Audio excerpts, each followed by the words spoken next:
أهلا بكم مشاهدينا الكرام، مشاهدي قناة أنس بور واحد.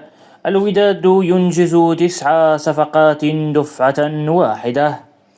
حسم الوداد البيضاوي المغربي 9 صفقات دفعة واحدة على عهد مدربه الجديد روناني موكوينا، وقد أشرف عليها بحسب مصادر خاصة المرشح الأبرز للنادي هشام أيتمنى.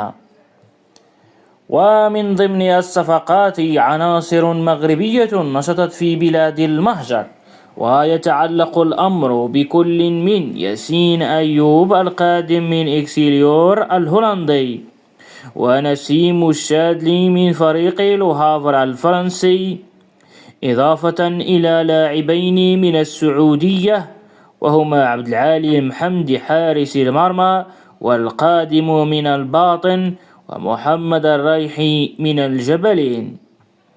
الوداد قام بتسريح 12 لاعبا خلال الميركاتو الصيفي الحالي، ضم محمد مفيد لاعب الجيش الملكي السابق، ثم اللاعب أمين الديراني من اتحاد التوارغا، ومعاد أونزو من فتح سباتا، ثم جواد خلوق من النادي المكناسي.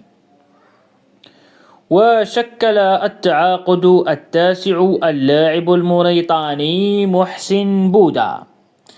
وسيكون الوداد مطالبا بضم المزيد من العناصر لصفوفه تحضيرا للموسم المقبل، والذي سيشهد مشاركة الفريق في الدوري الأفريقي ومونديال الأندية في أمريكا، إضافة إلى البطولة الاحترافية المغربية، وأيضا كأس العرش، وأيضا البطولة الجديدة كأس